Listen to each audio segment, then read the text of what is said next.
Assalamualaikum everybody. Today I'm very humbled or very honored to have Shahzad Akbar Rizvi with us. He is my former boss as well और इनका बहुत extensive experience है।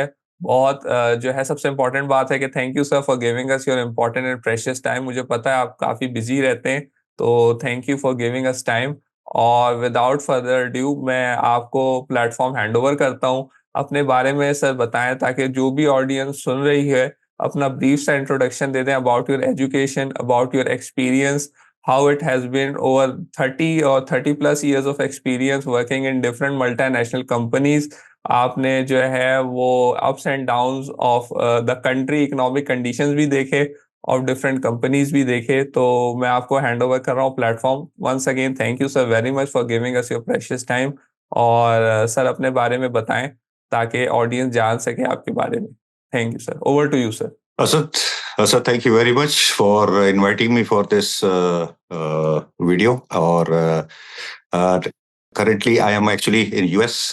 हल्का हल्का chilli मौसम है, very nice, ठीक है। और रमजान चल रहे हैं माशाल्लाह। एंड सबसे पहले तो तमाम मेरे सुनने वाले और जो दोस्त हैं जो सुनेंगे सबको मेरा बहुत बहुत सलाम। और ये रमजान उन लोगों के लिए बहुत ज्यादा मुबारकबाद हो।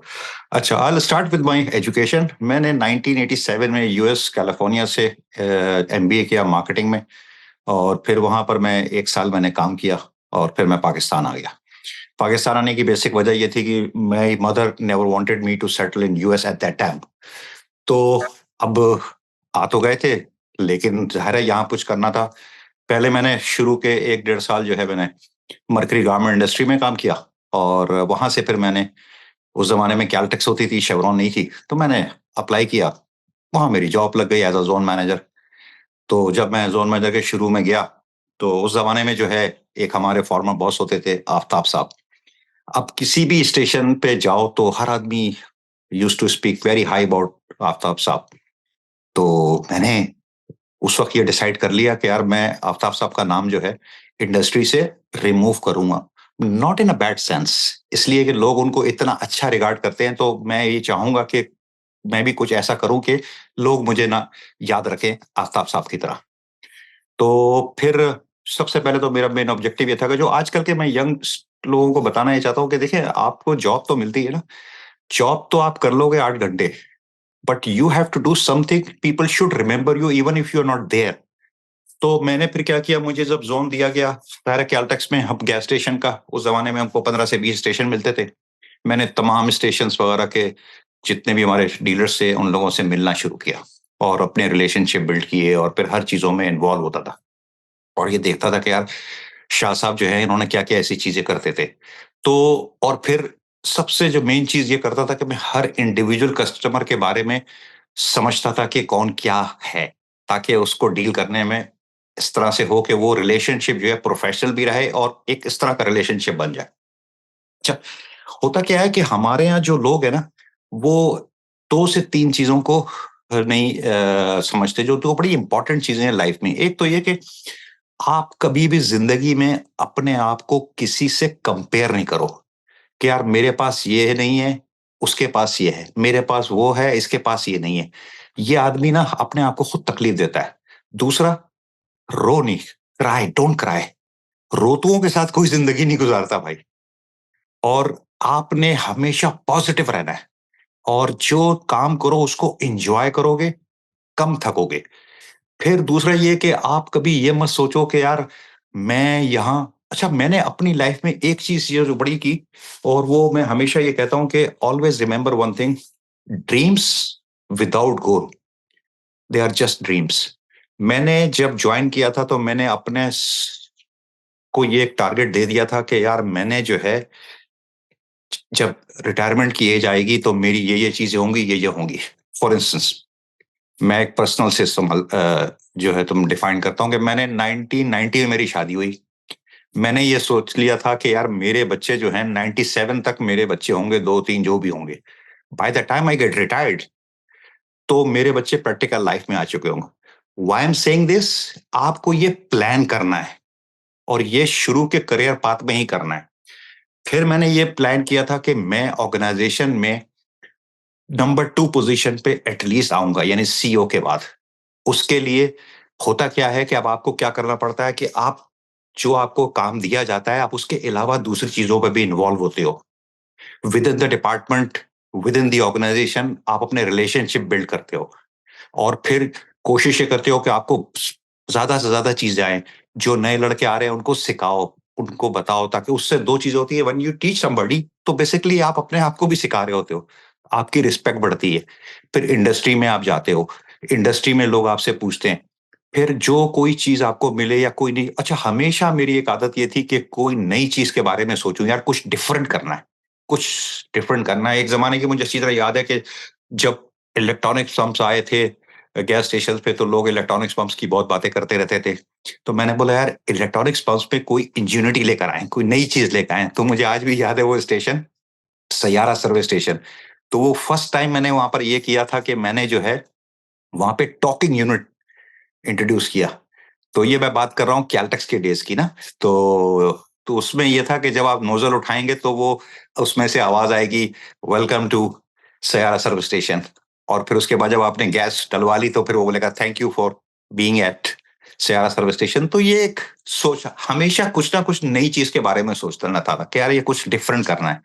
अच्छा फिर ये कि दूसरी चीज़ ये थी कि जो आपके जो लोग होते हैं अमंग्स योर टीम, चाहे आप उनके बॉस हो या ना हो, लेकिन आपकी जब नॉलेज होती है और जब आपको कोई चीज़ पता होती है ना, तो आप दूसरे लोग आपकी रिस्पेक्ट करते हैं। एजुकेशन जो है ना, वो हमेशा आपको जो है ना, आपको दूसरों को कोचिंग के लिए मदद करती है। मैं मेंटरिंग बहुत करता था। फिर अगर किसी की प्रॉब्लम हो या यार ये चीज़ नहीं हो रही, तो मैं उसके साथ चला जाता था।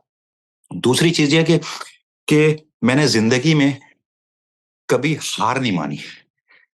मैंने बहुत अप एंड डाउन देखे, मेरे साथ के लोग ऊपर चले, लेकिन मैं कभी फ्रस्ट्रेट नहीं हुआ। मैंने बोला नहीं। उसकी ये देखो वजह ये है कि मैंने ज़िंदगी में एक चीज़ हमेशा याद रखी कि अल्लाह ताला ने हम सबके लिए लाइफ़ में पैसा और पोज़ीशन लिख दी गई है। अब आपके ऊपर है, आप उसको हक हलाल से लो या दूसरे हराम से लो। आपको मिलना उतना ही है। तो जो आपको मिलना है ना, आप उसको जितना एन्जॉय करोगे, जितना हँसोगे which is good for your health और वो आप एन्जॉय भी करोगे काम करने में। तो ये तो मैंने कि अच्छा फिर दूसरी चीज़ ये कि जब शेवरॉन में था, तो शेवरॉन में जो अल्लाह का शुक्र है कि जो हमेशा ये सोचता था कि यार टॉप करना है, हमेशा प्लान बड़ा करता था। यानी मिसाल के तौर पे अगर हमको ईयरली टारगेट मिलता था, तो मैं उसको क्या करता था 12 से खुद ही डिवाइड कर लेता था और मैं उसको थोड़ा-सा ऊपर रखता था। यानी आखिरी के जो 2 महीने हैं, वो उसमें कम वॉल्यूम होगा और मैं हर महीने ये कोशिश करता कि वो मैंने अचीव करने और ज़्यादा कर दूँ। तो आप प्लान करके चलते हो, तो अल्हम्दुलिल्लाह विदिन द 6 हर साल मुझे तकरीबन 5 साल कंसेक्युटिव जो है मुझे बेस्ट सेल्समैन का अवार्ड मिला। मैं वाहिद था जो कि 5 साल के अंदर ही रीजनल मैनेजर बन गया था। फिर उसके बाद ये कि रीजनल मैनेजर से फिर डिविजनल मैनेजर बना। तो अब उसमें फिर ये था कि जब आप डिफरेंट एंगल पे जाते हो, फिर डिफरेंट कस्टमर से मिलते हो। अच्छा अब होता क्या है कि हमारे ज़्यादातर जो लोग हैं ना, वो ये सोचते हैं कि यार मैंने एमबीए किया है, फॉर इंस्टेंस यूएसए से किया या इंग्लैंड से किया या किसी ने कहीं से भी किया। अब आपका जो कस्टमर होता है ना, वो एजुकेटेड नहीं होता। तो अगर आप उसमें डिस्टेंस रखोगे यार, तो आपको उसके लेवल पे आके बात करनी है। तो उससे होता क्या है कि आपका रिलेशनशिप बहुत ज़्यादा स्ट्रॉन्ग होता है, तो लोग आपको पसंद करते हैं। फॉर इंस्टेंस अब आप किसी गैस स्टेशन पे गए हो, अब वो कैशियर वगैरह बैठे हैं, खाना खा रहे हैं। आपने कुछ नहीं किया, आप गए एक बाइट ले लिया उनसे। तो आपने बेसिकली वो एंगेज जो उनको किया ना, वो आपको हमेशा याद रखेंगे। तो और फिर आप उनके साथ बैठ गए, वरना वो होगा कि यार ये तो अफ़सर हैं कंपनी के और तो ये हमारे से मिक्स होंगे नहीं, तो आपने उसको बेसिकली फॉर लाइफ टाइम के लिए आपने उसको अपना बना लिया। मैं इस किस्म की चीज़ें करता था। फिर दूसरी चीज़ ये कि किसी का अल्लाह ना करे कोई प्रॉब्लम हो फैमिली की या किसी के खानदान में या किसी के भाई या किसी की कोई डेथ हो गई, तो नो मैटर व्हाट हैपन वो मेरी एक आदत थी कि मैंने जाके उसके नमाज़ जनाज़ा हो या कुछ हो या उसमें मैंने ज़रूर जाके पार्टिसिपेट करना है। तो वो एक जो कनेक्ट बनता था ना, वो बड़ा स्ट्रॉन्ग कनेक्ट बनता था। फिर किसी की कोई प्रॉब्लम है, बर्थडे आ रही है, कुछ आ रहा है, तो उसमें ज़रूर जाता था। यानी मेरा ये लाइफ़ का ये मेरा अपना करियर में ये था कि अगर किसी की शादी है या किसी का अल्लाह ना करे कोई फौतगी हुई है, तो ये दोनों चीज़ों पे मैं नो मैटर व्हाट हैपन मैं ज़रूर जाता था। इसलिए कि आपकी प्रेज़ेंस जो है ना, वो आपको कनेक्ट करती है और आपका एक रिलेशनशिप बिल्ड करती है। हमारे यहाँ लोग ये चीज़ नहीं सोचते। दूसरी इम्पोर्टेंट चीज़ ये है कि जब 25 साल बड़े अच्छे हमने गुजारे। अब जब ये शेवरॉन का मर्जर हुआ टोटल पार्को के साथ, तो मेजॉरिटी ऑफ जो हमारे लोग थे ना, वो यार टोटल में जा रहे हैं, क्या होगा, क्या नहीं होगा?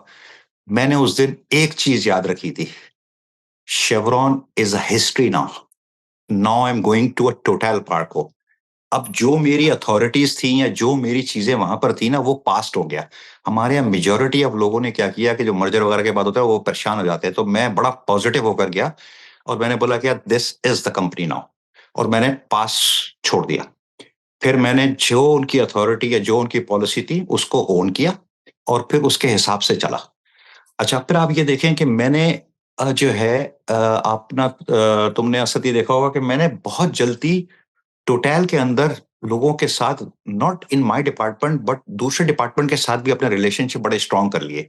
उसकी वजह ये है कि आप जब ये सोच लोगे ना ये यही है आपके साथ और इन्हीं के साथ चलना है, तो फिर आप पॉजिटिव आएँगे। लेकिन आप जब भी पास्ट को सोचते रहोगे ना, तो वो पीछे आप जो है ना कभी भी तरक्की नहीं करोगे।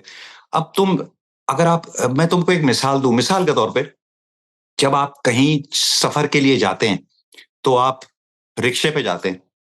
आप जितना भी सामान है आप लेके बैठ जाएँ, कोई मसला नहीं है। टैक्सी पे जाएँ, जितना सामान लेके बैठ जाएँ, कोई मसला नहीं है। बस पे जाएँ, कितना भी सामान लें, लेके बैठ जाएँ, कोई मसला नहीं है। लेकिन जब आप जहाज़ पे जाएँगे, तो वहाँ कंडीशन आ जाती है 23 केजी के 2-2। यानी इससे मैसेज क्या मिलता है? इफ यू वांना गो और फ्लाई हाई, तो आपको अपनी कुछ हैबिट्स को कम करना पड़ता है भाई। तो यानी जो आप खुद देखें, जो आपकी ऐसी हैबिट्स हैं जो अच्छी नहीं है, उनको खत्म करें। If you want to grow high of, तो और फ्लाई हाई, तो आपको अपनी कुछ ऐसी हैबिट जो सही नहीं है उनको खत्म करना पड़ता है। और अगर आदमी अपनी सेल्फ असेसमेंट साथ साथ करता रहे, तो वो उसके लिए बेहतर होता है। हमारे यहाँ मेजॉरिटी ऑफ के जो लोग हैं ना, वो कोई भी ये नहीं कहता कि यार, कोई भी नहीं कहता कि मेरे में ये बुराई है। मैं हमेशा ये करता था कि जब भी किसी की अप्रेज़ल करता था, तो मैं उसको ये बोलता था कि तुम्हारी जो अप्रेज़ल उस वक़्त कंप्लीट होगी जब तुम मेरी में 5 नेगेटिव चीज़ें निकालोगे। पॉज़िटिव तो निकालो ही नहीं ना, मुझे नेगेटिव चीज़ें बताओ। और जब कोई मुझे बताता था तो मैं वो सुनता था। अच्छा, फिर दूसरी चीज़ ये कि करियर में ना आप अपनी जो टीम है, उसको कभी भी अपना सबॉर्डिनेट ही समझो। There is nobody is subordinate. We all are team. जब आपकी ये फीलिंग आएगी ना, फॉर इंस्टेंस अगर मेरा कोई भी इंडिविजुअल किसी वजह से कामयाब नहीं हो रहा है, तो इसका ये मकसद नहीं है कि उसके स्किल सेट नहीं है। इसकी ये वजह है कि मेरे में कोई प्रॉब्लम है जो मैं उसको वो कोच नहीं कर रहा। तो फिर मैं उसके साथ जाके उसकी कोचिंग करता था। अब मिसाल के तौर पे अब मेरे 3 बेटे हैं। 2 बेटे हो गए तो यार ए ग्रेड आ गए और जो तीसरा बेटा है उसका सी ग्रेड आ रहा है। तो क्या करें? तीसरे बेटे को घर से बाहर निकाल दें? नहीं, उसकी वजह ये है कि आई एज़ अ फादर मैंने उन 2 बेटों पे ऊपर तवज्जो दी जो उनके ए ग्रेड आए। लेकिन जो मेरा तीसरा बेटा था उसका सी ग्रेड आ रहा है, तो इसकी वजह ये है कि मैंने उसको वो अटेंशन नहीं दी कि उसका सी आया, तो मुझे उसकी अटेंशन देनी है। तो इसी तरह से आपको अपने टीम मेंबर्स के हर इंडिविजुअल की स्ट्रेंथ और वीकनेस का पता होना चाहिए। मैंने जब भी जिस टीम को सुपरवाइज़ किया है, मुझे हमेशा ये पता था कि यार मेरे में जो टीम है, उसमें हर इंडिविजुअल की क्या स्ट्रेंथ है, क्या वीकनेस है। और जैसे मिसाल के तौर पे तुम्हारी बात करूँ असद, मुझे तो हमेशा पता था कि एनालिटिकल और कंप्यूटर में और सेफ्टी में यू आर द चैम्प। तो मुझे तुम्हारा एक चीज़ ही पता था। अब जैसे शहज़ाद रमज़ान है, शहज़ाद रमज़ान का मुझे पता था कि यार इसकी सेलिंग स्किल बहुत अच्छी है, लेकिन इसकी ये चीज़ें कम है, तो मैं उनको उसी हिसाब से यूज़ करता था। तो अगर तुम अपनी एक टीम को रन करना चाहते हो, तो you should know your team member. और फिर टीम मेंबर की आपको प्लस माइनसेस पता होने चाहिए। साथ-साथ आप उसकी जो वीकनेस है उसको ठीक करें, उसकी कोचिंग करें, उसकी मेंटरिंग करें। और कभी भी, कभी भी अपने किसी इंडिविजुअल को किसी और के सामने उसकी इंसल्ट नहीं करो। अगर कोई वक़्त आता है या कुछ आता है, तो आप उस वक़्त उसको सुनें, बाद में उसकी गलती को आप बताइए और उसके बाद उसको समझाइए कि नहीं यार इसको तुम्हें ऐसे करना था। और जो टीम का जो तुम्हारा बंदा है ना, वो तुम्हारे पास जब आए ना, तो तुम्हें एज़ अ बॉस लेके नहीं आए। तुम्हारे पास जब आए तो ये सोच कर आए कि यार ये मैंने इनके पास जाना है, ये मेरी प्रॉब्लम सॉल्व करेंगे। उसको किसी किस्म का खतरा नहीं होना चाहिए या स्केयर्ड नहीं होना चाहिए। ही शुडन्ट बी अफ्रेड अफ्रेड के यार मैं इनसे बात करूंगा तो यार वो क्या सोचेंगे। नो, क्योंकि परफॉर्मेंस जो है ना वो इस चीजों पे नहीं होती। परफॉर्मेंस आपकी भी है ना कि आप एक टीम की कोचिंग कर रहे हैं, whether you are a good manager और नॉट। पाकिस्तान में और ज्यादातर मैंने ऑर्गेनाइजेशन में देखा है कि हमारे यहाँ मैनेजर हैं, हमारे यहाँ लीडर्स नहीं है यार। हर आदमी कहना तो पसंद करता है कि यार मैं लीडर हूं, लेकिन उन लोगों को लीडरशिप का पता नहीं है। Leadership is not, it is not just a position. Leadership जो है ना, you you are actually invisible leader. You basically teach, you make more leader. आप उन लोगों को सिखाते हो, विजिबल रहते हो, फिर उसके बाद इनविजिबल होते हो। तो आपको, और लीडर के लिए जरूरी नहीं है कि आप बहुत ज्यादा हाई पोजीशन के ऊपर होंगे यार। आप टीम के साथ रह के भी you can be, for instance अगर मेरे 5 जोन मैनेजर हैं और मैं भी जोन मैनेजर हूँ एक, तो मैं उन पांचों का लीडर बन सकता हूँ, उनको मैं सिखाऊं। उसके लिए जरूरी नहीं है कि आपको सीईओ होना है या जीएम होना है। लीडरशिप जो है ना बहुत डिफरेंट चीज है, और लीडरशिप लोग समझते नहीं है। लीडरशिप का मकसद ये है कि आप लोगों को डेवलप करें और लोग ग्रो करें, तो आपको खुशी होगी। मेरे साथ के बहुत से लोग कंपनीज को हेड कर रहे हैं और मेरे अंडर में थे, मेरे साथ उन्होंने काम किया, तो उनको डेवलप किया, उनको चीजें जो थी उनको सिखाया, दे ग्रो। तो मेरे लिए ये सक्सेस है। मतलब अगर हम ये सोच के बैठे हैं यार मैं ग्रो नहीं किया, मैं सीईओ नहीं बना। सीईओ बनना है ना, देखें रिस्पेक्ट जो है ना पोजीशन से नहीं होती है। रिस्पेक्ट जो है ना आपके आपके करेक्टर से होती है। लोग सोचते हैं कि यार मैं डिस्ट्रिक्ट मैनेजर बन गया हूं तो बस मेरी, तो ये मेरी इज्जत होगी। यार डिस्ट्रिक्ट मैनेजर बन गए कितने दिन बने, साल 2 साल, when you are not around nobody will respect you, but I can assure you one thing कि अगर आज भी इंडस्ट्री में अगर आप किसी से बात करेंगे या पूछेंगे तो people will speak high about me, अभी भी याद रखेंगे। उसकी वजह यह है कि आपने रिलेशनशिप के साथ किया। अच्छा, फिर दूसरी बात यह कि अगर किसी डीलर के साथ कोई मसला है तो आप उसको पहले जाके उसकी प्रॉब्लम देखो, उसने अगर ऐसा किया है तो क्यों किया है, रूट काज पे जाओ। हो सकता है उसकी कोई ऐसी मजबूरी हो जो कि वो उसने ये हरकत की हो। पहले तो उसका रूट काज जाके उसको ठीक करो। अगर उसको रेमेडी कर सकते हो तो बहुत अच्छी बात है। और अगर वो वाकई ही फिर मतलब हैबिचुअल है for doing a bad things, तो then you have to take the action. और करियर में एक चीज याद रखो, no matter what happen, never let your company down. Never talk about your company, whoever you work, not in front of any retailer, not in front of any employee, or not even with your personal and professional friends. क्योंकि अगर आप अपनी company को ही अच्छा नहीं कहोगे तो आपका करेक्टर क्या है ना पता वहीं चल जाता है।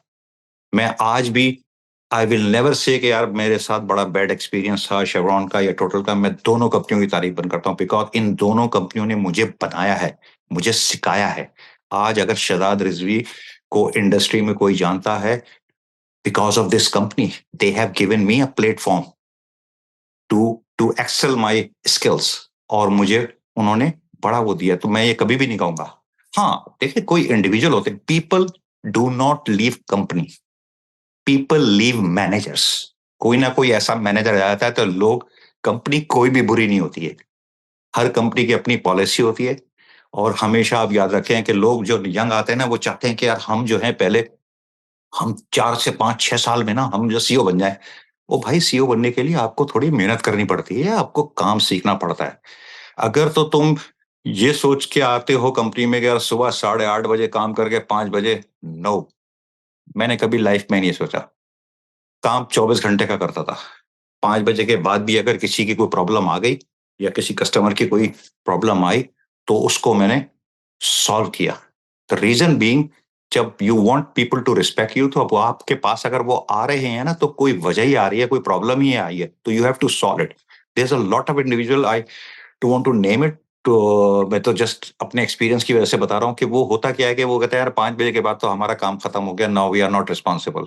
ये एक अच्छा प्रोफेशनल एटीट्यूड नहीं है, बिकॉज जो इंडस्ट्री वी वर्क फॉर, हमारा काम जो है ना एसेंशियल सर्विसेज में आता है। मैं ऑयल इंडस्ट्री की बात कर रहा हूँ, तो हमारा तकरीबन जो है 24 घंटे का काम हो जाता है कि किसी की कोई प्रॉब्लम हो, गॉड फॉरबिड कहीं कोई इंसिडेंट हो गया, कोई आग लग गई, तो आपको जाना है। और फिर सबसे बड़ी चीज ये होती है कि आपको अपने जो, तो हमारे यहाँ के एक दो लोगों की आदत ये होती है कि आप सिर्फ अगर for instance somebody is working for company, मैं टोटल की एग्जांपल दूंगा। तो टोटल के बारे में सोच रहे हैं ना?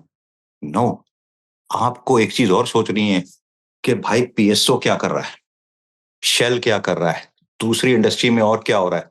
तो आपको हर एक की खबर रखनी है, ताकि आपको मार्केट की जो ना, मार्केट की वो मिले इंफॉर्मेशन के, मार्केट में क्या अच्छी चल रही है, ताकि आप अपने को डिसीजन या कोई नई प्रोडक्ट को आप लॉन्च करना चाहते हो तो फिर हमारे यहाँ बहुत से होते हैं कि अगर आप वो गए, फॉर इंस्टेंस जो है अपने जोन में विजिट करने गए, तो बस वो गए और होकर आ गए। नहीं, आप जब रोड पे भी जा रहे हैं ना, तो आपकी नजर ऐसी होनी चाहिए कि आप देखें कि और दूसरी जो है रोड पे कौन सा ऐसा ऑयल का नया डब्बा आया है या कौन सी ऐसी नई एक्टिविटी आई है जो आप समझते हैं क्यों। अब जैसे मिसाल के तौर पे मैंने, तुम्हें शायद याद हो, अब जैसे मिसाल के तौर पे मुझे अच्छी तरह याद है कि हमारे से उन्होंने जो है वो कहा कि यार मैं चाहता हूं कि हमारे जो कंपनी में डिफरेंटेबल लोग और फीमेल स्टाफ आए। वो उसने ऐसे जिक्र किया, मेरे दिमाग में उसी वक्त बैठ गया। मैंने गूगल पे सर्च करना शुरू किया और फिर उसको लिए किया। Everybody thought that was impossible, लेकिन आज we are the leader in the industry. वो मेरा बहुत बड़ा इनिशिएटिव था, जो मेरी बड़ी अचीवमेंट थी, जो मैं समझता हूँ कि अब उसमें देखो कंपनी की पॉलिसी तो थी, लेकिन एक और काम जो बड़ा अच्छा हुआ वो क्या हुआ कि आपने जब इन लोगों को काम दिया, तो यार अल्लाह की दुआएं भी तो लगी। आपने किसी को रिस्क दिया, दूसरे ये कि लड़कियां जो बेचारी मजबूर हैं या खुदा ना खास्ता किसी की डिवोर्स्ड है या एक घर में 7 बेटियां हैं, उनका कोई बेटा नहीं है, आपने उनको एक कंफर्ट दिया, एक स्टेशन पे जॉब दी, तो किसी का घर चला, किसी का रिस्क चला, तो उससे आपको दुआएं मिली। तो आप उसको इस तरह से भी सोचें। ऑर्गेनाइजेशन एक्सक्यूज मी, ऑर्गेनाइजेशन का तो बेनिफिट हुआ ही हुआ, लेकिन आप जो है ना वो जो है आपने लोगों की दुआएं भी ली। अगर देखो दुनिया में ना दो दो चीजें बड़ी इंपॉर्टेंट है। एक तो अगर आप देखें ना कि मैं मुझे ना हमेशा से ना जो है वो बहुत पसंद है, ईगल। अगर आप ईगल को देखें ना, तो ईगल की कुछ हैबिट्स को देखें तो कितनी जबरदस्त उसकी हैबिट्स हैं। एक तो ये कि ईगल जो है ना वो इतना भी दूर आसमान पर होगा ना, वो अपना टारगेट फोकस कर लेता है। जब एक दफा वो फोकस कर लेता है ना, तो फिर वो हटता नहीं है, वो उस टारगेट पे जाता है और उसको करता है। दूसरी चीज ये कि ईगल की जो एक आदत है वो बड़ी जबरदस्त है कि वो मरा हुआ गोश्त नहीं खाता, वो उसी वक्त लाइव शिकार करता है। यानी उससे सबक हमको क्या मिलता है कि पास की चीजें जो लोग सोचते रहेंगे ना, वो कभी ग्रो नहीं करेंगे। अच्छा, फिर ईगल का तुम अगर ये देखो कि ईगल जो है ना वो हमेशा पूरा टॉप पे फ्लाई करता है। ईगल हमेशा ईगल के साथ फ्लाई करता है। यानी अगर लाइफ में तुमने ग्रो करना है ना, तो ऐसे लोगों के साथ रहो जो आगे ग्रो कर रहे हैं। यानी आपकी जो दोस्त हैं वो बड़े इंपॉर्टेंट हैं। तो ये चीजें जो है ना, अच्छा फिर ईगल का एक बड़ी जबरदस्त चीज ये होती है कि वो जो है बारिश या सब कुछ होती है तो तमाम परिंदे वगैरह जो है ना वो छुप जाते हैं पेड़ों के पीछे। लेकिन ईगल जो है ना वो उसको एंजॉय करता है, वो आसमान से ऊपर निकल जाता है। यानी कहने का मकसद ये है कि प्रॉब्लम जो है ना, अगर आपको आती है ना तो आएंगी, लाइफ में प्रॉब्लम आएंगी। अगर आप ये कहें कि मेरी लाइफ में प्रॉब्लम नहीं है, तो ये कोई लाइफ ही नहीं है। एग्जैक्ट। लाइफ में अगर प्रॉब्लम आती है, जैसे अगर चाय का कप है और उसके अंदर जो है वो मलाई जमी हुई है ना, तो मलाई को ऐसे उंगली से उठाओ और साइड में फेंक दो। अगर प्रॉब्लम नहीं आ रही है ना, तो अल्लाह मियाँ से खुद कहो, ए अल्लाह क्या हो गया, मुझ पे कॉन्फिडेंस ही रहा, प्रॉब्लम भेज। क्योंकि अगर कोई आदमी कहे, लाइफ तो है ही इसी बात की, और आदमी कुंदन बनता ही इसी चीज से। मैंने अपने पर्सनल लाइफ में जो है और जो है प्रोफेशनल लाइफ में बहुत प्रॉब्लम देखी है, लेकिन मुझे अच्छी तरह याद इस ऑर्गेनाइजेशन में रह के, लेकिन ये कि जो मेरा पैशन कमिटमेंट था, लेकिन मैं कभी काम में या कभी मैं छुट्टी नहीं करता था। और अगर छुट्टी होती थी तो ये लोग बोलते थे यार आज क्यों नहीं आया, खैरियत। बहुत रेयर केसेस में मैं छुट्टी करता था अपने। ये ऐसा नहीं है कि यार मेरी पर्सनल लाइफ है बहुत ज्यादा जो है बड़ी लवली गुजरी है, प्रॉब्लम आती थी। अरे बच्चों की स्कूलिंग भी है, अपना जो काम है उसको भी प्रायोरिटी देते हैं। तो ये वर्क लाइफ बैलेंस बड़ा इंपॉर्टेंट होता है। और अगर कोई ये कहे कि यार किसी की लाइफ में कोई प्रॉब्लम नहीं है, तो वो मैं नहीं मानता। हर आदमी की लाइफ में प्रॉब्लम होती है, but how you handle it, that is the key.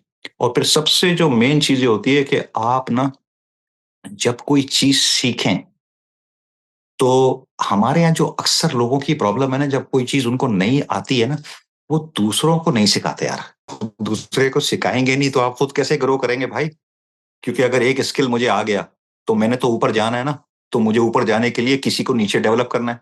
क्योंकि मेरा तो ऑब्जेक्टिव ये होता था कि यार मैं इस पोजीशन पे हूं ना, तो मैं जो उस मेरे ऊपर वाली जो पोजीशन है, तो मैंने उसके काम को देखना है वो क्या करता है। अपना काम तो मैं नीचे किसी किसी को सिखा दिया करता था कि चल भाई ये देखो तुम ये कर लो, तुम ये कर लो, फिर उसके काम को देख के उससे काम लो, ताकि अपने सुपरवाइजर को तुम इतना मजबूर बना दो कि वो तुम्हारा हैंडीकैप हो जाए। और फिर eventually you have you have a chance to grow. हमारे यहाँ यही लोगों की प्रॉब्लम होती है कि लोग जो है ना वो काम सिखाते नहीं है। और अगर आप किसी को सिखाएंगे नहीं ना, तो ऐसा नहीं है कि वो नहीं सीखेगा, एग्जैक्टली। वो सीख जाएगा। But you will lose your respect. तो बहुत सी ऐसी चीजें होती हैं जो आपको सोचना पड़ता है, बस ये कि आपको हिम्मत नहीं हारनी पड़ती। आपकी इंडस्ट्री में पोजीशन से नहीं होती है, इज्जत आपके कैरेक्टर से होती है, आपकी लोगों के साथ किस किस्म के रिलेशन है उससे होती है, और आपके काम से होती है। यानी आपका जो रिटेलर है जब आप उससे मिलें तो उसको ये एहसास होना चाहिए, उसको ये कंफर्म होना चाहिए कि यार ये अब शहजाद साहब आए ना तो मेरा मसला सॉल्व हो जाएगा। But back of mind you are representing a company, आपको पता होता है कि मुझे क्या करना है, तो लेकिन उसको जब ये कंफर्ट आ गया ना कि यार ये आ गए अब मेरा मसला हल हो जाएगा, तो आप उस दोनों में देखें कि ये कि बहुत सी चीजें ऐसी होती हैं कि जो हम लाइफ में जो है रिग्रेट करते हैं। और मुझे बस रिग्रेट लाइफ में सिर्फ एक यही है कि यार मैंने 2 साल पहले रिटायरमेंट ले ली, शायद मैं थोड़ा और कुछ करता। लेकिन ठीक है, अल्लाह ताला को यही मंजूर था, क्योंकि मुझे यूएस आना था, वरना फिर कुछ और चीजें करते। बट मैं समझता हूँ कि I am one of the lucky person कि जिसने इन 2 बड़ी कंपनियों के साथ काम किया।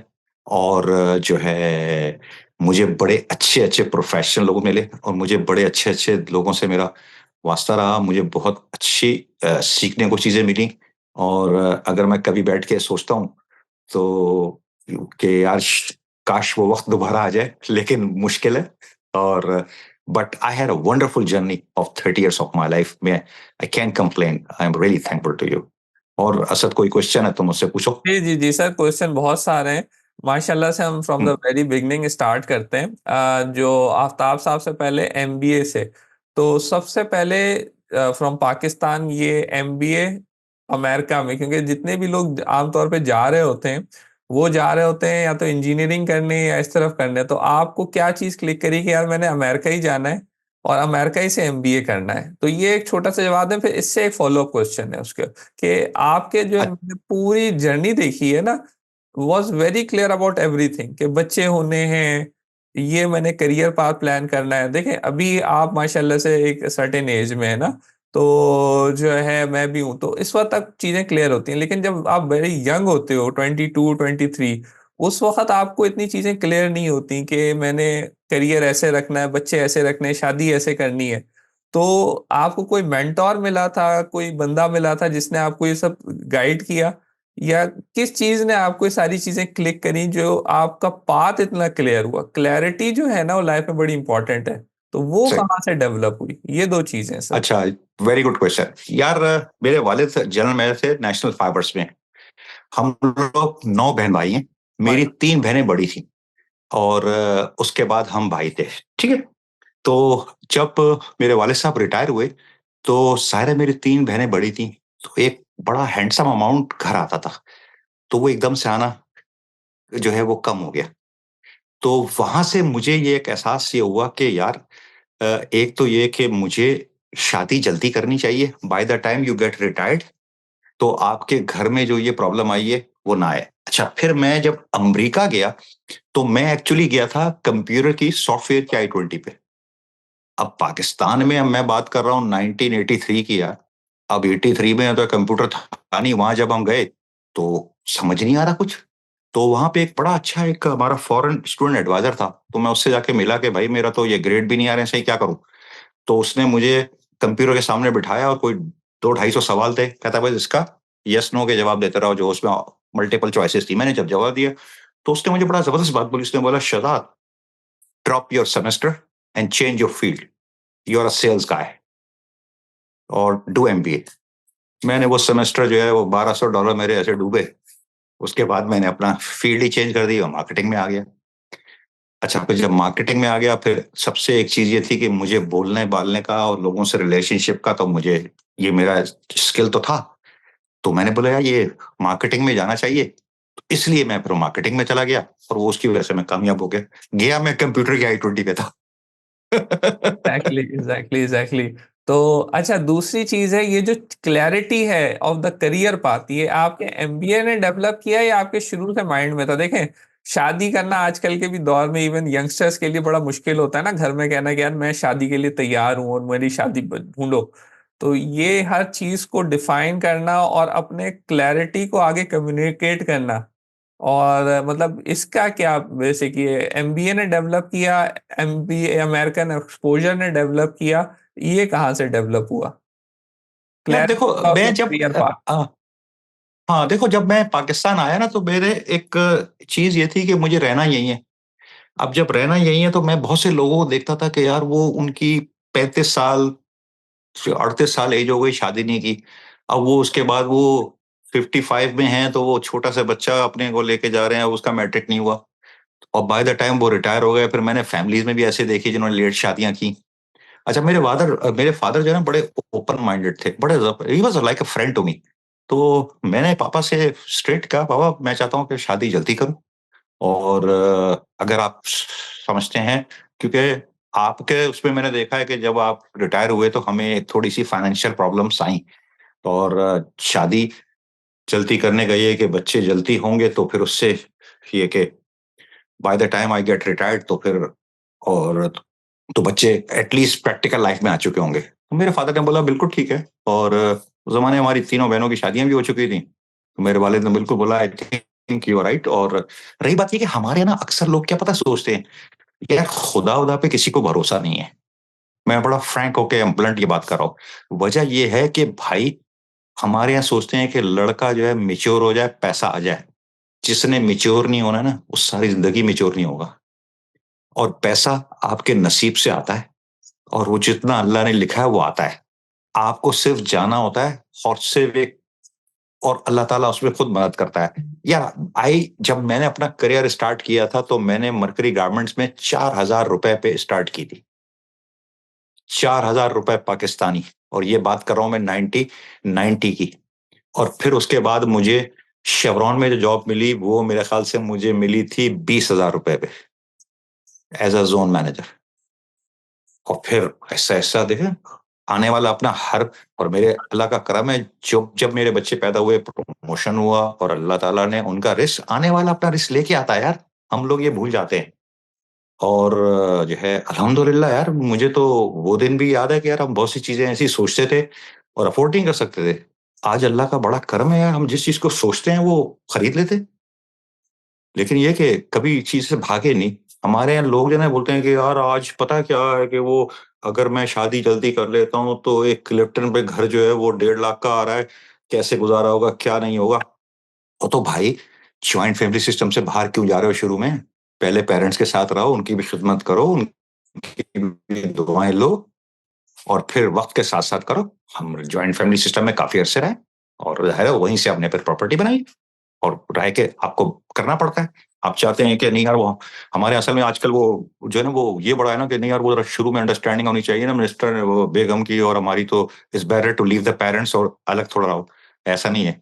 पेरेंट्स के साथ रहोगे तो आपको सेविंग भी होगी, और आपके बच्चों की ग्रोथ भी अच्छी होगी। आज मेरे बच्चे जो हैं माशाल्लाह तीनों, they are working here as a professional. मुझे कोई काम करने की जरूरत नहीं है, अल्हम्दुलिल्लाह। मैं घर बैठ के खा सकता हूँ, इसलिए कि आपने उनको बेसिक फाउंडेशन आपने उनको ऐसी दी है। तो ये वजह है। नहीं नहीं नहीं, ग्रेट ग्रेट सर। अच्छा, दूसरा करियर पाथ। करियर पाथ आपने जैसे, ये बहुत इंपॉर्टेंट है और जो बहुत सारे लोग लैक करते हैं ना, कि once they get a job at a very good multinational, वो थोड़ा सा स्लैकनेस में आ जाते हैं, मतलब वो थोड़ा स्लो हो जाते हैं। आपने करियर पाथ अपना था कि जैसे आपने कहा मैंने 97 तक मैंने आरएम बनना है, आपने एक करियर गोल बना रखा था। मैंने जो है वो एट द वेरी, मतलब आपने अपने जब करियर स्टार्ट किया तो 30 इयर्स अहेड आपने सोचा हुआ था कि मैंने जो है जब रिटायर होना, हम्म। मैंने बिलो द सीईओ रिटायर होना है। तो ये करियर सही पार्ट है। डेवलपमेंट जो है, ये आपके जहन में कहाँ से आई? और let's suppose if it had worked out with chevron, या मतलब जो कंपनी हाँ, थी, तो उसमें अगर ये इस चीज से नहीं चलते तो फिर आपका नेक्स्ट प्लान क्या था? क्योंकि हर किसी के लिए ऑब्वियसली इस तरीके से चीजें नहीं होंगी, कुछ के पास डिसअपॉइंटमेंट्स आएंगी, तो वो किस सही तरीके है, से अपने सही आप है। को करें? अच्छा देखो, शेवरॉन में एक अच्छी बात ये थी कि वहाँ का एचआर सिस्टम जो था ना वो बड़ा ज़बरदस्त था। आपको जो है ना डेवलपमेंट के पर्सपेक्टिव से और उसके उसमें बड़ी ज़बरदस्त पॉलिसीज़ होती थी। तो जब मैं आया तो मैं अच्छा मेरी एक आदत ये होती थी कि जो भी कंपनी का सीईओ होता था उस ज़माने में जॉर्ज बैन होता था। He was a very fine man, I call him my mentor. तो उससे मैं ये पूछता था रहता था और मैं हमेशा सीईओज़ को एंगेज ज़रूर करता था ताकि आप ऑर्गेनाइज़ेशन पे कुछ ना कुछ चीज़ ऐसी करें कि आप जो टॉप ऑफ द लाइन जो आपका बॉस जो सीईओ तो उसकी नज़र में आपको होना चाहिए। तो उससे मेरा एंगेजमेंट ज़रूर रहता था। तो वहाँ पे ये था कि मैं उनसे पूछता रहता था कि यार ये क्या ऐसी चीज़ है, मुझे इधर जाना है रीजनल मैनेजर बनने के लिए क्या-क्या चीज़ें ज़रूरी होती हैं, ये होती हैं। उससे सीईओ से ही पूछा, तो उसने बताया भई ये उन चीज़ों पे काम किया, फिर उसके बाद फर्दर पोज़ीशन के लिए, फिर उसके बाद क्या चीज़ ऐसी है। अब जैसे जिस ज़माने में हमें अच्छी तरह याद है कि हम जब सेल्स में थे तो उस ज़माने में नया-नया एसएपी आया था और लोग एसएपी से भाग रहे थे। मैंने उसमें जाके सीईओ को बोला मुझे एसएपी पे जाना है। कहने लगा you are excellent in sales, why do you want to go? मैंने I just want to go for 6 month assignment and then I can always come back. तो लोगों ने बोला कि यार ये करियर के सेल्स से ही हट गए। अब देखो उसमें एसएपी पे जाने का फायदा ये हुआ कि जब एसएपी पे गया तो फिर उसके बाद वापस सेल्स में आया, क्योंकि सेल्स में आके फिर एसएपी के क्योंकि मुझे नॉलेज इतनी अच्छी थी तो मुझे अपने तमाम जो सेल्स के लोग हैं उनको मुझे कोच करता कोच करता था। तो आप जो है ना फिर एक तो लोगों से एंगेज करते हैं, फिर सोचते हैं कि यार मैंने फर्दर पोज़ीशन के लिए जाना है तो मुझे किन चीज़ों की ज़रूरत है। अच्छा, ऐसा भी हुआ है कि एक ज़माने में ये तुम्हारा बड़ा अच्छा सवाल है, एक ज़माने में ऐसा भी वक़्त आया कि यार अब तो मुझे नहीं लग रहा कि ग्रोथ होगी, छोड़ देना चाहिए। अच्छा हुआ ये कि ऐसा नहीं है कि करियर पाथ में मेरे भी ऐसा वक़्त आ गया था एक ज़माने में कि मैंने ये डिसाइड करना था कि अब यार छोड़ दूँ, क्योंकि एक तो ये कि ग्रोथ भी नहीं हो रही और फिर जो सुपरवाइज़र थे, उनके साथ वो चीज़ बन भी रही, ज़ाहिर है उनके जो माइंड में कोई और था जो कि उनका सक्सेसर बने। तो मैंने सोचा फिर मैंने अपने आप से खुद ही ये डिसाइड किया कि यार भाग के जाएँगे हम, ऐसा तो नहीं होने दूँगा। तो व्हाट आई डिड, मैं रिटेलर भी चेंज हो गया। वहाँ पे फिर मैंने कुछ ऐसा परफ़ॉर्म किया कि मैं लाइमलाइट में आना शुरू हो गया और जब आना चाह रहे थे, उसकी परफ़ॉर्मेंस इतनी अच्छी हुई नहीं, बट फिर इत्तेफ़ाक की बात ये है कि वो मैनेजर जो हैं, वो भी नहीं रहे, वो दूसरे फ़ंक्शन में चले गए। फिर ऑर्गनाइज़ेशन ने डिसाइड किया कि यार ये इस पोज़ीशन के लिए तो यही आदमी बेहतर है, तो इसको वापस लेकर आओ। तो फिर मैंने ठीक है, मैंने बोला अगर मैं आऊँगा तो फिर मुझे आप पोज़ीशन थोड़ी बेहतर करें। तो दे से नो प्रॉब्लम। फिर उन्होंने मुझे प्रमोट किया और मैं वापस दोबारा सेल्स में आया और बेटर पोज़ीशन पे आया मैं। तो होता ये है कि आती हैं लेकिन भागना नहीं होता है। आपको सोचना होता है कि क्या ऑप्शंस है उस वक़्त साइड देखो मार्केटिंग में ना मार्केटिंग में वैलीज़ होती हैं। सम टाइम आप जब ग्रोथ कर रहे होते हो, ग्रोथ करते हो, फिर बाज़ वक़्त एक ऐसा वक़्त आ जाता है कि आप बोलते हो, "यार अब मैं क्या करूँ?" कुछ लोग ऐसा करते हैं कि सोचते हैं कि यार इंडस्ट्री चेंज करके कहीं और चले जाओ, अच्छी पोज़ीशन है। मेरे भी ज़हन में आया था, लेकिन अब आप नई ऑर्गनाइज़ेशन पे जाएँगे तो आपको फ्रॉम डे स्क्रैच से आपको फिर रिलेशनशिप बनाना, ये बनाना, समझना, उसमें साल डेढ़ साल निकल जाएगा। जब मैं अपनी ही कंपनी में रह के चेंज करके थोड़ा-सा साइड ट्रैक होके फिर वापस आ जाऊँ मेन स्ट्रीम में, तो वो ज़्यादा बेहतर है, तो आपका ग्रोथ के चांसेस ज़्यादा बढ़ जाते हैं। तो मैंने उसको इस तरह से हैंडल किया। चलें चलें, ग्रेट। अच्छा, एक सवाल है यंग लोगों के लिए जो पढ़ रहे हैं और ये कर रहे हैं, करियर प्लानिंग जो है उस पे कितना टाइम आपको जो है वो लगाना चाहिए? कि मिसाल के तौर पे जो सेल्फ इवैल्यूएशन की आपने बात करी ना, कि अपनी वीक पॉइंट्स को देखो, अपने वीक पॉइंट्स को ट्रांसफॉर्म करो, तो वीकनेसेस कोई अपनी नहीं देखता, हमेशा वी आर, जब से कायनात बनी है तो हम दूसरे को ही इल्जाम लगा रहे होते हैं। अगर हम देखा जाए तो इवन कायनात के टाइम पे अल्लाह ताला ने हजरत आदम से पूछा, उन्होंने अम्मा हव्वा पे इल्जाम लगाया, उन्होंने शैतान पे लगाया। तो इस तरीके से जब से कायनात बनी है तो सही ब्लेमिंग अदर्स। तो हाँ, हाँ, अपने आप की जो सही है वो वीकनेस कह रहा हाँ, तो अपनी वीकनेसेस को देखना ना, it takes a lots of gut. तो कि उसको देखना, उसको एक्नॉलेज सही। करना, उसको ट्रांसफॉर्म करना, इसके हवाले से अपना आप मुझे एडवाइस करें कि कितना अपने आप के सेल्फ इवैल्यूएशन करें और कैसे करें, करें कैसे? देखो उसका सबसे अच्छा तरीका ये होता है कि जो आपकी टीम होती है ना, आप उनको एक क्वेश्चनर पेपर बना के दे दो, या जो भी आप समझते हो कि भाई आप ये वीकनेस के ऊपर आप बुलेट स्टेटमेंट टाइप के बना के दे दो, और आप ये उनको दे दो। उनसे बोले आपने नाम नहीं लिखना है, जो दिल में आए लिख दो। उससे होता क्या है कि लोग, आपके जो टीम के लोग होते हैं या आपके साथी होते हैं ना, वो अपना नाम बताते हुए या कोई नेगेटिव चीज़ सोचते हुए होते हैं, यार इसका कोई ऐसा ना हो कि वो बाद में हमसे उसका बदला लिया जाए। तो बेहतर ये है कि उनसे नाम ना माँगो और लेट देम राइट। और जो वहाँ से जो चीज़ें आएँगी ना, वो तुम्हारे लिए बड़ी बेहतरी होंगी, तुमने कभी सोचा भी नहीं होगा। ठीक है? अब जैसे मेरे लिए एक करियर में एक वक़्त था कि मुझे ये आता था, ये आया था, शायद तुम्हें अगर याद हो कि वो लोगों ने बोला कि सर आपकी एक आदत ये है कि आप जो है ना सुनते नहीं है, मतलब आप बोलते बस मैंने जो कह दिया फाइनल है। मैंने बोला हाँ यार ये बात ठीक है। तो जूनियर है, मैं अपने एक्सपीरियंस से सोचता था। मैंने उसको रियलाइज़ किया, फिर मैंने उसके बाद उसका तरीकाकार ये किया कि अगर किसी का कोई आइडिया आता है, मैं बोलता हाँ यार ये आ रहा है, तुम क्या कहते हो? मैं ये सोच रहा हूँ, आप क्या कहते हैं? तो फिर उसमें हम देख लेते थे। और फिर अगर मैंने अपना आइडिया जो है इम्पोज़ कराना है तो उसके प्लसेस बताने के, देखो इससे ये होगा। और उनके आइडिया के मैंने बताने हैं, तुम्हारे ये प्लस हैं, ये नेगेटिव्स हैं। तो अब ये देख लो इसमें इतने नेगेटिव्स आ रहे हैं, मेरे में ये आ रहे हैं। तो जो उसमें बेहतर आता था वो हम एज़ अ टीम फिर डिसाइड कर लिया करते थे। तो वो बेहतर होता था। तो उसका तरीक़ेकार ये होता है। और आप ये भी कर सकते हैं कि जो है अपने घर में जो है अपनी फैमिली से भी आप फीडबैक ले सकते हैं कि एज़ अ फैमिली मेंबर सरबराह आप कैसे आदमी हैं? क्या आप टाइम देते हैं? लेट देम से। और वो जो घर की ख़वातीन है, वो तो जो अगर आप उनको मौका दे दें, वो तो पूरा एकदम से सही बताएँगी आपको कि क्या-क्या उनको आपसे शिकायतें हैं, टाइम नहीं देते, ये नहीं देते। तो आप ये लें और सुनें उनकी बात। वो अपनी जगह से बच्चों से पूछें, बच्चे बताएँगे। यानी मेरे बच्चे कहते हैं कि अक्सर कि अब्बू जब हम छोटे थे तो आप टाइम बहुत कम है, आपने सारी ज़िंदगी ना बस शेवरॉन और टोटल का साथ ही दिया, हमारा आपने कम दिया। कहते हैं ये।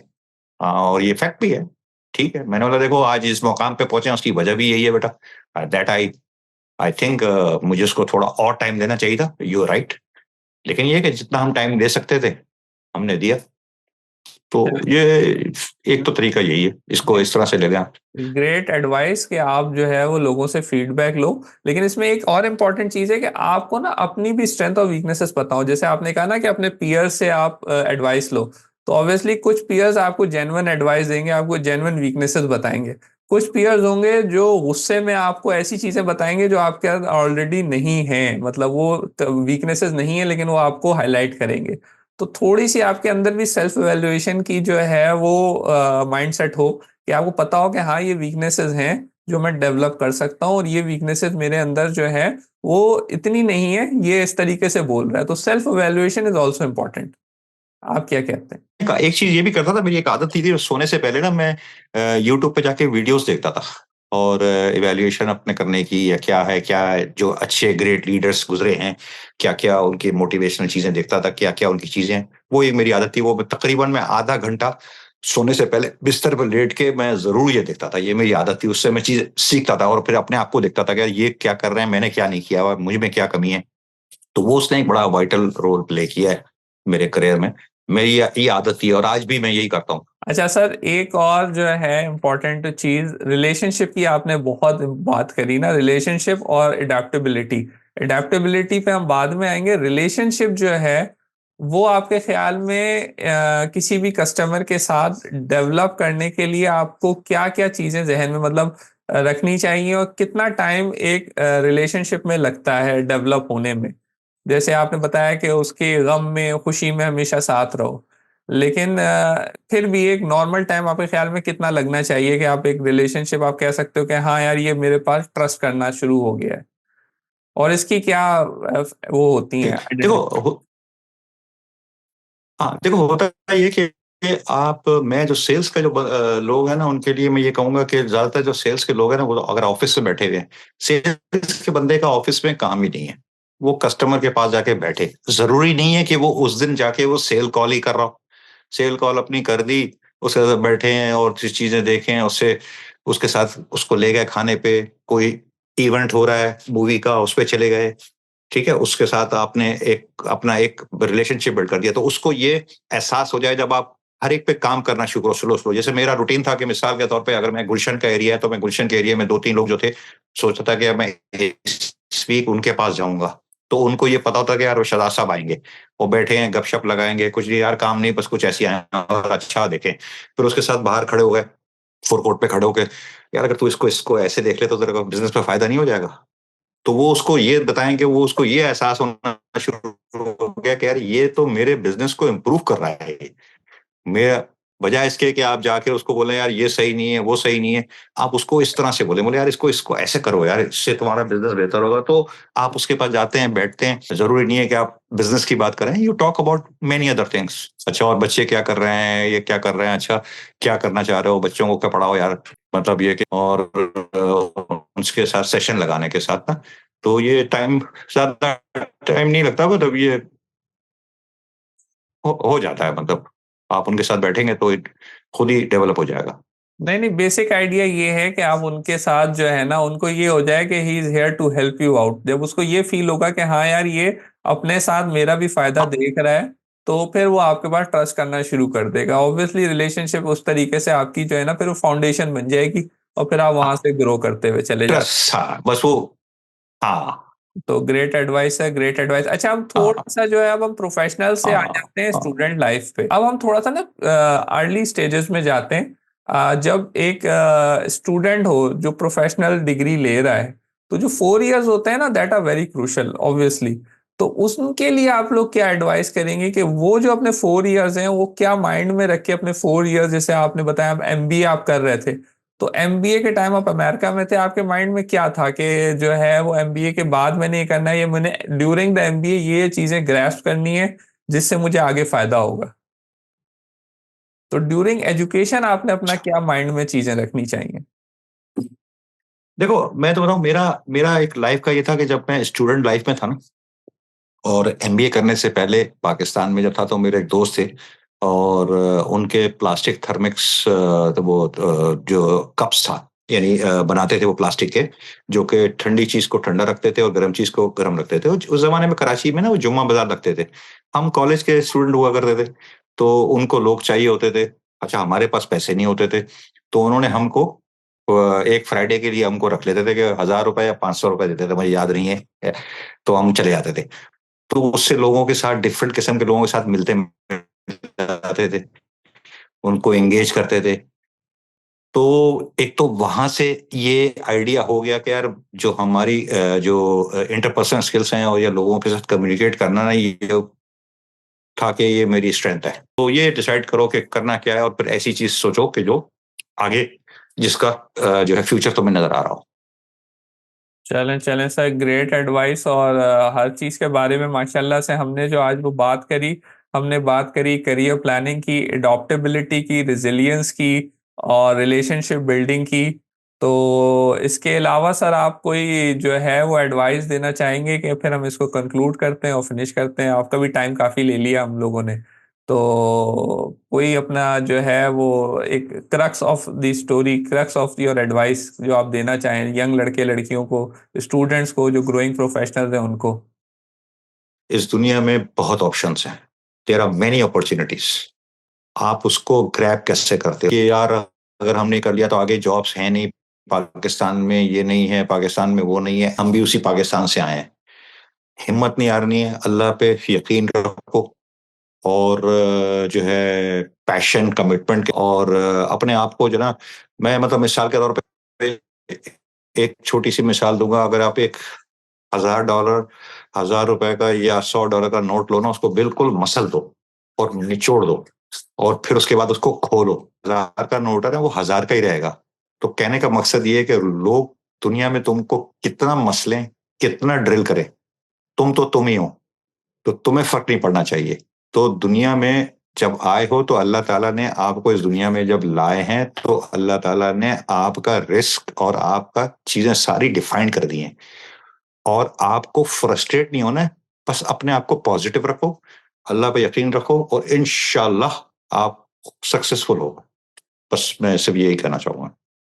चलें sir, thank you for your time. बहुत अच्छा लगा, काफी अरसे बाद मुलाकात भी हो गई इसी बहाने, और आपने जो है जितनी भी एडवाइस दी है, अगर मेरे ख्याल से इसका लोग 40% 50% भी कर लेते हैं तो they will be successful in your career. मैंने जो दोबारा से एक हल्का सा रिकैप कर दूं, हमने स्टार्ट किया था from 1989 when you started, you completed your MBA. फिर आपने जो बात करी कि जो भी आप इंडस्ट्री में जा रहे हो, आप जाओ कि इंडस्ट्री में आपने अपना नाम बनाना है, जो रीसेंट नाम है उनको इन अ गुड सेंस जो है वो फॉरगेट करवाना है, और अपना नाम इंडस्ट्री में इस तरीके से रखना है। जैसे आपने स्टार्ट किया था आफ्ताब साहब के नाम से, आपने कहा था कि ये मेरा सुपरवाइजर है, हर कोई इनको जानता है, लेकिन मैं अब अपना नाम ऐसे बनाऊंगा। तो यहाँ से बात आ जाती है कि आपका फोकस और क्लैरिटी बहुत इंपॉर्टेंट है। फिर आपने रिलेशनशिप बिल्डिंग की बात करी, फिर रेजिलियंस की बात करी कि अब हालात जैसे भी हो आपने भागना नहीं है। और एडॉप्टेबिलिटी की बहुत इंपॉर्टेंट बात थी कि जैसे जैसे कंपनी चेंज होती रही, आप पॉलिसीज के लिहाज से अपने आप को अडॉप्ट करते रहे, पास्ट में नहीं रहना और पास्ट में आगे डेवलप करना। और दूसरी बड़ी इंपॉर्टेंट चीज जो आपने बात करी वो थी ग्लोबल थिंकिंग की, कि सिर्फ और सिर्फ एक जो है कुएं के मेंढक बन के ना रहो, अपनी थिंकिंग को ग्लोबलाइज करो। पूरी इंडस्ट्री में क्या हो रहा है ये देखो, अपने कंपनी में क्या हो रहा है खाली ये नहीं देखो। और फिर आखिर में आपने बात करी कि अपॉर्चुनिटीज जो हैं वो अवेलेबल हैं, हिम्मत नहीं हारनी, लगे रहना है। जो आपने नोट की मिसाल दी और ईगल की मिसाल भी बड़ी इंपॉर्टेंट थी कि राइज अबव द क्लाउड, और जो है वहां पे आप क्या कहते हैं फ्लाई करो, प्रॉब्लम से घबराओ नहीं और लगे रहो।